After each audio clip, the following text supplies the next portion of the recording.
আজকে নবীর আদর্শ ছেড়া দিছি। সবচেয়ে বড় আদর্শ ৫ ওয়াক্ত নামাজ ছিল। আল্লাহ ডেলি ৫ বার ডাকে, মাসে ১৫০ বার ডাকে, বৎসরে ১৮০০ বার ডাকে। কয়জন সাড়া দেয়?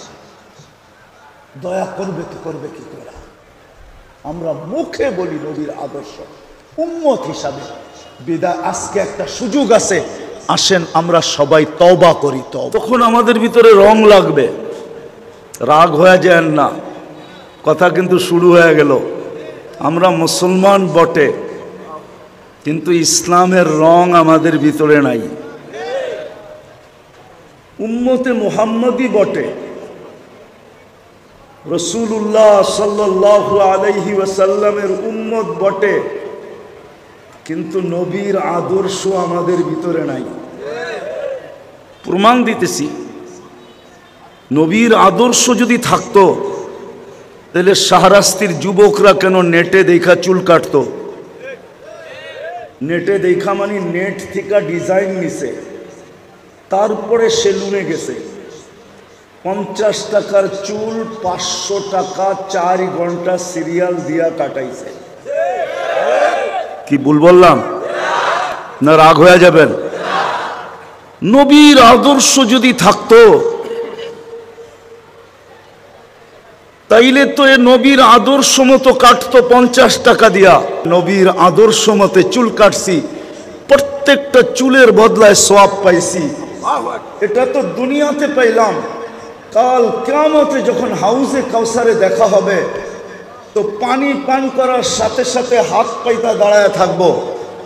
মুহাম্মদুর রাসূলুল্লাহ সাল্লাল্লাহু আলাইহি ওয়াসাল্লাম যদি বলেন যে পানি তো পান হয়ে গেল, আবার এই হাত কিসের? তখন যেন বলতে পারি আপনার আদর্শে চুল কাটছি, পানি তো আগের থেকেই পাওনা ছিলাম, পান করে নিলাম। চুল কাটার বদলায় কি দিবেন বলেন না? আমি কি ভুল বলতেছি? আজকে মুসলমান বটে আমরা, ইসলামের রং আমাদের ভিতরে নাই। আমার কথায় কিন্তু সুর হবে না, আওয়াজ করলেও চলবে না, নিঝুম ভাবে শুনতে হবে। যখন বলবো তখন করতে পারেন, যত মনোযোগ দিয়ে শুনবো। আজকে আমরা মুসলমান বটে, কথা লম্বা হবে না। কথা ছিল মুসলমান আমরা বটে, কিন্তু ইসলামের রং আমাদের ভিতরে নাই। যদিও নাকি মুসলমান হিসাবে আল্লাহ আমাদেরকে নির্বাচিত করছেন, আমরা কুদরতি হাতে নির্বাচিত, কুদরতি হাতে আল্লাহর কুদরতি হাত দিয়ে আল্লাহ আমাদেরকে নির্বাচিত করছেন। নাইলে আমরা সদিচ্ছায় মুসলমানের ঘরে আসি নাই, না মানুষ সদিচ্ছায়, না মুসলমানের ঘর সদিচ্ছায়। কুদরতি হাতে নির্বাচিত করছেন। দ্বিতীয়, আমরা উম্মত সদিচ্ছায় না, কুদরতি হাতে আমাদেরকে শুধু নির্বাচিত করেন না, বাছাই করছেন। বাছাই, বাছাই বোঝেন? এই বাজারে যখন ফল কিনতে যায় বা কোনো জিনিস কিনতে যায় তো মানুষ পছন্দেরটা বাইছা নেয়, বাইছা। কোরআন বলে হুয়াজতাবাকুম, উম্মত হিসাবে আল্লাহ কুদরতি হাত দিয়ে আমাদেরকে মানব গোষ্ঠীর ভিতর থেকে সর্বপ্রথম বাছাই করছেন। আমাদেরকে বাছাই করার পরে যা বাঁচা ছিল ওটা সমস্ত নবীদের মাঝে ভাগ করে দিয়া দিচ্ছেন। এমনও নবী আসছে যার ভাগে একজনও পড়ে নাই। কিতাবে আছে, হাদিসে, ইয়াতি ইয়াউমাল কিয়ামাতি নাবিয়্যুন লাইসা মাআহু আহাদ। এমনও নবী কিয়ামতের দিন আসবে একজন উম্মত পান নাই। তো আমাদেরকে বাছাই করার পরে যা বাইচা ছিল ওটা আল্লাহ এক এক নবীকে টুকরি বেড়া উঠাইছেন আর দিছেন। দিতে দিতে দিতে দিতে দিতে দিতে এমনও হয়েছে যে কোনো নবীর ভাগে একজনও পড়ে নাই। কিন্তু আমাদের বাছাইয়ের পরে আল্লাহ উম্মতে মুহাম্মদী হিসাবে আমাদেরকে শুধু সিলেকশন করেন নাই, কুদরতি হাতে বাছাইও করছেন। আবার শুধু বাছাইও করেন নাই, বাছাই করার পরে আল্লাহ আমাদের উপরে মনোগ্রাম আর স্টিকারও লাগায় দিয়েছেন, অথবা বলতে পারেন মুকুট লাগায় দিয়েছেন। কুনতুম খায়রা উম্মাহ, তোমাদের চেয়ে উত্তম কোনো উম্মত আমি তৈরি করি নাই। জানি না শাহরাস্তির ওলামারা মানবে কি মানবে না। আমার তো বন বলে ধারণা, আমার ধারণা বললে আবার শাহরাস্তির ওলামারা কি বলে বলবো, বলেই ফেলবো। আমার তো মনে হয় এই উম্মতকে আল্লাহ দুনিয়াতে পাঠাইতেও চেয়েছিলেন না। কি পাঠাইতো চাইছিলেন না? বলবেন তাহলে কেন দুনিয়া আসলাম? এটারও একটা কারণ আছে। কেননা কিয়ামতের দিন আমাদেরকে আল্লাহ সাক্ষী হিসাবে নিজের পাশে স্টেজে দাঁড় করাবে। শুহাদা আলান নাস, কিয়ামতের দিন আমরা সমগ্র উম্মতের উপরে সাক্ষী হিসাবে আল্লাহর পক্ষে, আল্লাহর পাশে দাঁড়াবো। কিন্তু যদি দুনিয়ায় না আসতাম তাহলে সমস্ত উম্মতরা বলতো এরা তো দুনিয়াই দেখে নেয়, আমাদের বিরুদ্ধে সাক্ষী দেয় তো দেয় কি করে। এই জন্য আল্লাহ বলে তোমাদেরকে পাঠাইলাম, খালি একটু পাড়ায়া চলে আসবা। পাড়ায়া কি? পাড়ায়া বোঝেন না? মাঝে মাঝে বন্ধুকে বলে না, কোনো আত্মীয় স্বজন বুজুর্গকে বলে হযরত আমার বাড়ির সামনে দিয়ে যাবেন, আমার বাড়িটা একটু পাও রাখা যাবেন। আল্লাহ আমাদেরকে পাও রাখার জন্য পাঠাইছেন, নাইলে আমাদেরকে 60-70 বছর বয়স কেন দিতেন? অন্য উম্মতকে তো 1000 বছর বয়স দিছেন, আমাদেরকে তো শুধু 60-70 বছর বয়স দিছেন। আবার 60-70 দিয়েও আল্লাহ ভাবতেছেন মনে হয় পারানের জন্য বেশি সময় দিয়া দিছি। তো আল্লাহ 2 পর্বে আবার কমায়ও দিছেন যে যতদিন পর্যন্ত তুমি প্রাপ্ত বয়স্ক না হবে এই সময়টা তোমার বিরুদ্ধে যাবে না, পক্ষে যাবে। বিরুদ্ধে কলম উঠানো থাকবে, নিষ্পাপের খাতায় লেখা হবে। 15 বছর রইল, আর কত? 60 হইলে 45, ঠিক না? তারপরও ভাবতেছেন মনে হয় পারানের জন্য এটাও বেশি হয়ে গেছে। আল্লাহ বলে যতক্ষণ 24 ঘন্টায় ঘুমায়া থাকবে, 24 ঘন্টায় যতক্ষণ ঘুমায়া থাকবে অতক্ষণ জীবন তোমার বিরুদ্ধে যাবে না, কলম তোমার বিরুদ্ধে লিখবে না। আমরা কলমকে উঠায় রাখবো। রুফিয়াল কলম নাইম হাত্তা ইয়াস্তাইকিজ, ঘুমন্ত ব্যক্তির থেকে কলম উঠানো থাকে যতক্ষণ পর্যন্ত সজাগ না হয়। বুঝা গেল এটাও মাফ। তাইলে আর রইল কতটুকু? পারানের জন্য দিছেন, পারানের জন্য। আফসোস তো আমার এই জন্যই আলোচ্য বিষয় এটা নিলাম, যেটা আমি শুরু করছিলাম যে মুসলমান তো বটে, কাগজে তো লেখি, মুখে তো বলি, স্বীকারোক্তি তো দেই, কিন্তু আমার ভিতরে ইসলামের রং কতটুকু? উম্মতে মুহাম্মদী তো বলি, কিন্তু নবীর আদর্শ আমার ভিতরে কতটুকু? একটা তো প্রমাণ দিলাম যে নবীর আদর্শ যদি থাকতো তাহলে 50 টাকার চুল যুবক কেন 400 না 500 না? এই রোজার ঈদে 1000 টাকা দিয়া চুল কাটছে, 1000 টাকা দিয়া। জিজ্ঞেস করে না দেখে কেন কাটবে? চুল কাটায় কি নবীর আদর্শ নাই? পোশাকে কি নবীর আদর্শ নাই? তাইলে যেই উম্মতের দাড়ি জান্নাতে যাওয়ার জন্য দেওয়া হয়েছে, জান্নাতে যাওয়ার জন্য, কিসের জন্য? আমি প্রমাণ দিতেছি আপনাকে। মুফাসসিরে মুহাদ্দিসে জামান মারা যাওয়ার পরে বন্ধুরা স্বপ্নে দেখছেন, জিজ্ঞাসা করছেন কি ব্যবহার করা হলো তোমার সাথে? কয় দাড়ি দেখায়া জান্নাতে চলে গেছি। কয় দাড়ি দেখায়া মানি? আল্লাহর সামনে যখন উপস্থিত হয়েছি আল্লাহ জিজ্ঞাসা করছে ওই খাটাস বুইড়া, ওই সাদা দাড়িওয়ালা বুইড়া কি নিয়ে আসছস? হাদিস মনে উঠছে। তো আল্লাহকে বলছি কি আপনি কি সত্য বলেন নাই? জিবরিল কি সত্য বলে নাই আমাদের নবীজিকে? নবীজি কি সত্য বলে নাই সাহাবাদেরকে? সাহাবারা কি সত্য বলেন নাই ওনার ছাত্রদেরকে? ওই ছাত্ররা কি সত্য বলে নাই আমাদেরকে? আপনি নাকি সাদা দাড়ি দেখলেন লজ্জা পান, এখন তো উল্টা দেখতেছি চোখ বড় বড় করতেছেন। তা আল্লাহ হাসি দিয়া বলতেছে সবাই সত্য বলছে, আমিও সত্য বলছি, তোকে মাফ করে দিলাম, যা। কেননা হাদিসে আছে ইন্নাল্লাহ লা ইয়াস্তাহি যী শাইবাতিন শাইয়াবা ফিল ইসলাম। উম্মতে মুহাম্মদীর ভিতর থেকে মুসলমান অবস্থায় যে একটা দাড়িও পাকাইতে পারলো, একটা দাড়ি, ওকে দেখলে আল্লাহ লজ্জা পায়, লজ্জা। শাস্তি দেন না।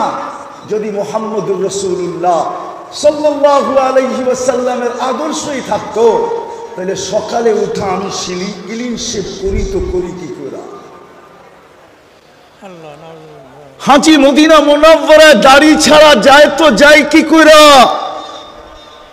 আল্লাহর রসুলের রওজায় সালাম দেওয়ার পরে বাড়িতে আইসা দাড়ি কাটে তো কাটে কি করে? যদি নবীর আদর্শ থাকতো। আজকে আদর্শ নাই, আমরা নবীর ইজ্জত রাখি নাই। এই গরম শুধু শুধু আসে নাই, ৭৫ বৎসর ধরে এই গরম কোনোদিন দেখে নাই। এই মাটির বয়সে এই গরম মাটি কোনোদিন দেখে নাই। সত্য তো? এই গরম কেন? সারা দুনিয়ার মুসলমান নির্যাতিত কেন? ফিলিস্তিন আপনারা মিডিয়ায় দেখছেন, আমি 14 বছর আগে এই চোখে দেখে আসছি। এই চোখে আমার চেয়ে ফিলিস্তিন আপনারা বেশি চিনেন না। আমি জানি ফিলিস্তিনের মাটিতে কয়জন নবী শুয়ে আছে, শুধু জানি না, আমি দেখে আসছি কয়জন সাহাবীর কবর আছে। ওয়াদিয়ে খালিল কোন জায়গায় আমি চিনি, ইব্রাহিম খালিল কোথায় শুয়ে আছে। ওয়াদিয়ে মুসা কোথায় আমি চিনি, যে মুসা আলাইহিস সালাম কোথায় শুয়ে আছে। ফিলিস্তিনের জমিন আপনারা চিনেন না, ওর বালুর প্রত্যেকটা কণার সাথে বরকত মিশ্রিত আছে। সারা দুনিয়ার মুসলমান এত নির্যাতিত কেন? এত নিষ্পেষিত কেন? এত অবহেলিত কেন? এত দীক্ষিত কেন? এত ঘৃণিত কেন? এত বঞ্চিত কেন? এত লাঞ্ছিত কেন? কারণ কি? আজকে তো আমাদের যুবক যুবতীরা পর্যন্ত নেটে দেখা এখন আর ইসলামের সাজে সাজতে চায় না, নবীর আদর্শে সাজতে চায় না। ও এখন বিজাতিদের সাজকে পছন্দ করে। ও ভাবে কমসে কম যতক্ষণ পর্যন্ত আমার আইডি না দেখবে ততক্ষণ পর্যন্ত তো আমার সাজ দেখা ভাববে আমি ওদের দলে। আমাকে হয়তো কিছু নাও বলতে পারে। তোমার ধারণা ভুল। যুবক, পায়ে হাত রাখি, তোমার ধারণা ভুল। কেন? এখন সব অনলাইন। অনলাইন, তুমি জন্ম নিবন্ধন করাইতে দেরি, অনলাইনে দুনিয়া জানতে দেরি করে না তোমার ধর্ম কি। কেন? তুমি যখন জন্ম নিবন্ধন করাইতে গেছ, ওইখানে লিখতে হয় ধর্ম কি। তোমার মা বাবা ইসলাম লেখা দিয়ে আসছে, দুনিয়া ওই মুহূর্তে জেনা ফেলছে ইউ আর মুসলিম, তুমি মুসলমান। তারপরে স্কুলে যেদিন গেছে ওই দিনও জেনা ফেলছে। তারপরে যেদিন আইডি বানাইছে ওই দিনও জেনা ফেলছে। যেদিন পরীক্ষার ফর্ম ফিল আপ করছো ওই দিনও জেনা ফেলছে। যেদিন চাকরির জন্য অ্যাপ্লিকেশন করছো ওই দিনও জেনা ফেলছে। যেই দিন পাসপোর্ট বানানোর জন্য অ্যাপ্লিকেশন করছো ওই দিনও জেনা ফেলছে। তুমি ভাবতেছো তোমার এই পোশাক আর আশা, তোমার চাইল আর চলন, তোমার বিজাতিদের রূপে রূপান্তর হওয়া, সাজে সজ্জিত হওয়া তোমাকে বাঁচায় দিবে? ওরা এটা দেখবে? ওরা অনলাইন দেখে ফেলছে। ওরা আর তোমার রূপরেখা দেখবে না। বরং আজকে আমরা নির্যাতিত এই জন্যই, আমরা আল্লাহরও ইজ্জত রাখি না, রসুলেরও ইজ্জত রাখি না। যদিও চোখের পানি ঝরাইতে ঝরাইতে গেছেন। আমরা নবী চিনি না, শুধু জানি নাম, চিনি না। চিনা অন্য জিনিস, নাম জানা অন্য জিনিস। আজকে উম্মতে মুহাম্মদী রসুল চিনে না। যদি চিনত যে রসুলকে মর্যাদা কত বড়, প্রয়োজনীয়তা কতটুকু, আমি প্রয়োজন রাখি কতটুকু, কতটুকু আমার দরকার হবে, সর্বগাটিতে কতটুকু আমার দরকার হবে, এটা যদি বুঝতো তো রব্বে কাবার কসম, উম্মতে মোহাম্মদী সে চুল কাটবে নেটে দেখা, বিজাতিদের সাজে সাজবে, 14 তারিখ উদযাপন করবে, 31st নাইটে জমিনকে কাঁপায় দিবে। রব্বে কাবার কসম, কোনোদিন সম্ভব ছিল না। এই জন্যই আমার কথা শুরু ছিল, মুসলমান বটে কিন্তু ইসলামের রং নাই, উম্মত বটে কিন্তু নবীর কোনো আদর্শ নাই। আমরা নবীর লাজ রাখি নাই। হায় হায়, দুই একটা শুনাই সারাস্তির মানুষ, দেখি বুঝে আসে কিনা, বুঝে আসে কিনা দেখি। ওই রসুল সমগ্র সৃষ্টির আগে, সমগ্র সৃষ্টিরও আগে যিনি আল্লাহর কাছে, সমগ্র সৃষ্টির আগে, এখনো সৃষ্টি তৈরি হয় নাই, কোন সৃষ্টি আল্লাহ তৈরি করেন নাই। তারও 1000 বৎসর আগে সূরা ইয়াসিন আল্লাহ তেলাওয়াত করেছেন। ইয়াসিন আমাদের নবীজির নাম, 10টা নামের একটা নাম, যে 10টা নাম আল্লাহ নিজে রাখছেন বন্ধুর। আল্লাহ ডাক দিছেন ইয়াসিন, তারপরে আল্লাহ কসম খাইছেন কুরআনিল হাকিম, তারপরে আল্লাহ বলতেছেন ইন্নাকা লামিনাল মুরসালিন।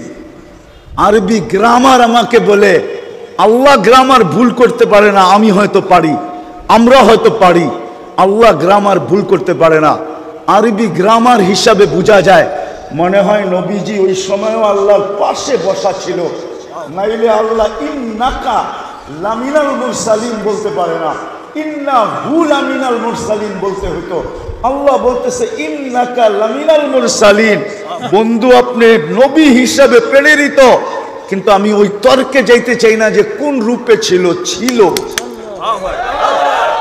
কোন রূপে ছিল এটা আল্লাহ জানে, কিন্তু কিন্তু ছিল, কিন্তু কিন্তু ছিল সৃষ্টিরও 1000 বৎসর আগে। কেমন নবীর উম্মত আপনি, সৃষ্টিরও 1000 বৎসর আগে, সৃষ্টিরও 1000 বৎসর আগে।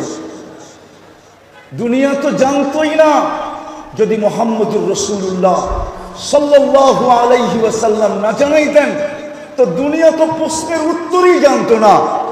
যখন মানুষ তৈরি করার পরে, রূহ তৈরি করার পরে আল্লাহ রূহের জগতে আমাদেরকে জিজ্ঞাসা করছিলেন আলাস্তু বিরাব্বিকুম, আমি কি তোমাদের রব নই? এটার জবাব মানুষের জানা ছিল না, না কোনো নবী রসুলের জানা ছিল, না কোনো মানুষের জানা ছিল। সর্বপ্রথম যিনি আমাদেরকে শুনাইছেন, আমাদেরকে শিখাইছেন, যিনি আমাদেরকে জানাইছেন, সর্বপ্রথম যিনি চিৎকার দিয়া উঠছে বালা, আর ওনার বালা শুইনা সবাই আমরা চিৎকার দিয়া উঠছি বালা। যিনি আমাদেরকে প্রশ্ন জবাব শিখাইছেন মুহাম্মাদুর কি, মুহাম্মাদুর, আরে বলেন না মুহাম্মাদুর, আবার বলেন মুহাম্মাদুর। এটা বারবার বলাইতেছি এই জন্য, এটা বলতে দেরি, 120 নেকি পাইতে আপনি দেরি করবেন না। আর যেইভাবেই বলেন নেকি পাইবে কি পাইবে না এটা ওলামাদের ব্যাপার, আমার ব্যাপার না। কিন্তু আমি বলবো, যে বলবে মুহাম্মাদুর রাসূল, উনি কয় নেকি পাবে? 120 নেকি। কেন কোরআনে আছে মুহাম্মাদুর রাসূলুল্লাহ ওয়াল্লাযীনা মাআহু আশিদ্দাউ আলাল কুফার রুহামাউ বাইনাহুম। সে কোরআন উচ্চারণ করছে, এই জন্য 12 হরফ 10 দিয়া পূরণ দিলে 120 নেকি পাবেন। এই জন্য পায়ে হাত দিয়া বলবো, যখনই নিজের নবীকে স্মরণ করবেন তো কমসে কম এইভাবে স্মরণ করেন মুহাম্মাদুর রাসূলুল্লাহ, মুহাম্মাদুর রাসূলুল্লাহ, মুহাম্মাদুর রাসূলুল্লাহ। বলে বাকিগুলা কি করব না, আমি নিষেধ করতেছি না, কিন্তু ওটাতে সওয়াব কি হবে এটা আমি জানি না। কিন্তু মুহাম্মাদুর রাসূলুল্লাহ বললে 120 নেকি পাবেন, এটার গ্যারান্টি আমি আপনাকে দিতে পারি। এই জন্য বলতেছি, যখনই নবীজির নাম বলবেন কি বলবেন? মুহাম্মাদুর রাসূলুল্লাহ। আরে সবাই বলতে চায় না, এত কৃপণ আপনারা। মুহাম্মাদুর রাসূলুল্লাহ। এই উম্মত তো এক নেকি দিয়ে জান্নাতে যাবে, এক নেকি দিয়ে। কয় নেকি? আপনি তো জানেন না আপনার দাম কত। আমার কাছে তো সময় নাই যে আমি সারা রাত ধরে আপনাদেরকে দাম শোনাবো। এই উম্মত তো নিজের দাম জানে না। এক নেকি দিয়ে জান্নাতে যাবে এই উম্মত। কয় নেকি? কয় নেকি? এক গ্লাস পানি দিয়ে জান্নাতে যাবে। কয় গ্লাস? আল্লাহ পরীক্ষামূলক বলবে, যা কিয়ামতের মাঠে দেখ তোকে এক নেকি কেউ দেয় কিনা। তো আপন জনের কাছে ছুটতে ছুটতে যাবে, সবার কাছ থেকে নৈরাশ হয়ে যখন ফিরবে, এই বিশ্বাস নিয়া যে আমার জন্য দুজক অবধারিত, অপরিচিত একজন দূর থেকে ডাকবে দিঘায়। কাছে যাওয়ার পরে বলবে, তোমার চেহারার এই দুরবস্থা কেন? আপন জনের কাছে বললাম, কোনো কাজ হইল না, তোমাকে তো চিনি না। বইলা তো দেখতে পারিস। তো রাগ হয়ে বলবে, একটা নেকি লাগবে, একটা নেকি। তারপর জান্নাত। তো জ্যাবের থেকে এক নেকি বাড়ি করবে আর বলবে, এক নেকির জন্য চেহারার এই অবস্থা, এক নেকি বাগেন থেকে। ও নেকি পাবে না যে আকাশের চাঁদ পাবে, খুশিতে আত্মহারা হয়ে দৌড়াবে, আল্লাহর সামনে যায় দাঁড়াবে। আর বাপ নিয়া বলবে, বাপ দেখেন না, যুবক যতদিন যৌবন হয় নাই, লঙ্গির খবরও আসিল না, ঠিক না? সত্য তো না ভুল? হ্যাঁ, লঙ্গি কান্দে না মাথায় না পরনে। ঘুমে গেলে ঘুমের থেকে যখন উঠতো তো মা হাসতো আর বলতো, তুমি কোথায়, লঙ্গি কোথায়? কিন্তু এখন যুবক হইতে দেরি, রাস্তা দিয়ে হাঁটে, দেখেন বাপ কিরকম। মোটর সাইকেলে উঠলে ভাব আরো বেড়ে যায়, ঠিক না? আর যদি তালতো খালতো যদি মোটর সাইকেলের পিছে থাকলো তাহলে তো কোনো কথাই নাই, ফুল চার্জ বিলকুল, ঠিক না? ঠিক আমাদের স্বভাব এটাই। পাইলে কি করে? পাশ করার আগে একরকম, পাশ করতে দেরি, এখন আর কাউরে চিনে না। পাশের আগে মনে হয় যাকেই দেখতো উঠছে আপন ভাই মনে হয়, আর কেউ নাই, ঠিক না? তো ও তো এক নেকি পায়া গেছে না, এখন কি কি পাশ। আল্লাহকে যায় বলতেছে, ফাইলটা লন না। আল্লাহ বলে, ফাইলটা লন না মানে? আপনি না পাঠাইলেন নেকি আনতে, নেকি নিয়ে আসছি, তো আমার ফাইলটা দেখেন। আল্লাহ হাসবে আর বলবে, আল্লাহ তো জানে। বলবে, নেকি তোকে কে দিল? তো কিয়ামতের মাঠে মনে হয় আপনি একলাই, আর কেউ নাই। আল্লাহ হাসবে আর বলবে, যে নেকি দিছে ওরে ডেকে নিয়ে আয়। তো যা বলবে, ভাই তোরে আল্লাহ ডাকে। এতক্ষণই তো ভালো ছিলাম, দূরে ছিলাম, নেকি দিয়া তো বিপদে পড়লাম, এখন তো সামনে যায় দাঁড়াইতে হবে। তো যাবে, আল্লাহ জিজ্ঞেস করবে, কিরে নেকি দিলি কেন এই মাঠে? তোর ভিতরে বাপ চলে আসবে, তো আমার আসি তো একটা, কি কামে লাগবো? আসি তো একটা। ভাবলাম কিয়ামতের মাঠে একটা নেকি নষ্ট করে কি লাভ, ওর কামে লাগতেছে, লাগাই দিলাম। আল্লাহ হাসবে আর বলবে, আমার চেয়ে বড় দাতা হইতে চাস, তাই না? তো যে পাশ হয়ে গেছে, আল্লাহ ওকে বলবে, খুশ বিয়া দিয়া আখি কাওয়াদুখুলিল জান্নাহ। দুইজনের হাত ধর আর জান্নাতে চল, আমার চেয়ে বড় দাতা আমি কাউকে হইতে দিব না। আল্লাহু আকবার। যদি এক নেকি দিয়ে জান্নাতে যেতে পারে, তো আপনার কাছে তো 120টা আছে। আপনি মুহাম্মদুর রাসূলুল্লাহ বলবেন না, তো বলবেন না কেন? কি বলবেন আজকের থেকে? মুহাম্মদুর রাসূলুল্লাহ সাল্লাল্লাহু আলাইহি ওয়াসাল্লাম। আজকের থেকে বাকিগুলা বলা বাদ দিয়া দেন। আমার কথা মানেন, রাগ হয়েন না। আমি কিন্তু কোরআন দিয়া দিলাম, কোরআনের অক্ষর আল্লাহর রসুল বলছেন, আলিফ লাম মিম। আলিফ লাম মিম। আলিফ হরফুন, মিম হরফুন, আলিফ লাম হরফুন, মিম হরফুন, লিকুল্লি হরফিন আশারাতু আমসালিহা। প্রত্যেক হরফের বদলায় 10 নেকি। কোরআনে লেখা আছে মুহাম্মাদুর রাসূলুল্লাহ। বলবেন তো আজকের থেকে? তো কথা যেটা আমি শুরু করছিলাম, আমি গুছায় নিয়ে আসতেছি যে আজকে মুসলমান বটে, কিন্তু ইসলামের ঘ্রাণ আমাদের ভিতরে নাই, ইসলামের রং নাই। না যুবকের কাছে ইসলামের রং আছে, না যুবতীর কাছে ইসলামের রং আছে, না শিক্ষিতের কাছে ইসলামের রং আছে, না অশিক্ষিতের কাছে ইসলামের রং আছে, না গ্রাম্যদের কাছে ইসলামের রং আছে, না শহরবাসীর কাছে ইসলামের রং আছে। কারো কাছে ইসলামের রং নাই। আল্লাহ চেতবে না তো চেতবে না কেন? আল্লাহ বলে, মুসলমান তোমাকে আমি কুদরত দিয়া বানাইলাম, তুমি আমার ইজ্জত রাখলে না, তুমি আমার লাজ রাখলে না, আমি সবর করব তো করব কতদিন? আজকে যেন আল্লাহ আমাদের বিরুদ্ধে চলে গেছে। দ্বিতীয়, আল্লাহ নির্বাচিত করা বাছাই করা উম্মতে মুহাম্মদী বানাইছেন। ও শাহরাস্তির মানুষ, যে উম্মত হওয়ার জন্য নবীরা চোখের পানি পর্যন্ত ঝরাইছেন, পানি। আমি তুর পাহাড় দেখছি বিদায় আমার ভিতরে অনুভূতিটা বেশি। আমি কিতাব দেখা বলতেছি না, তুর পাহাড় দেখা বলতেছি।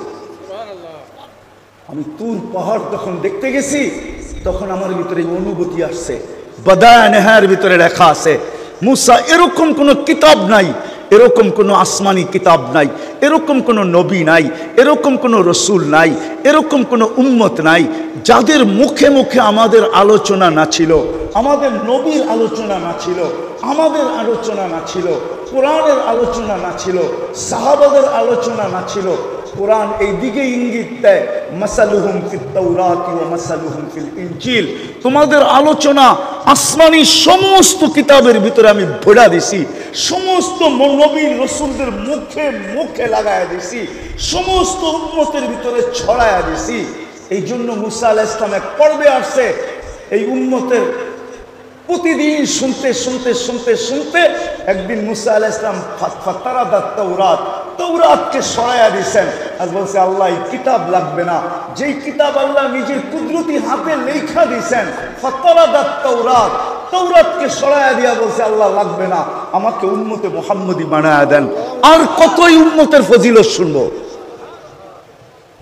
আল্লাহ বলতেছে, মুসা সাবাক্তা মিনহুম, অনেক আগে চলে আসছো, উম্মত হওয়ার কোনো স্কোপ নাই।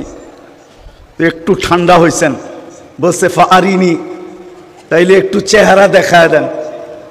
আল্লাহ বলে, বাছাই করার শোকে যে রাইখা দিছি, বন্ধু আশা ব্যতীত বাহির করব না। কি মনে হয় বুঝেন নাই? কোথায় রাখছে? কোথায়? শোকে যে বন্ধু আশা ব্যতীত কি বাহির দেখানো, চেহারা দেখানো যাবে না। তো বলতেছে আসমি'নি সাউতাহুম, তাইলে একটু আওয়াজ শোনায় দেন।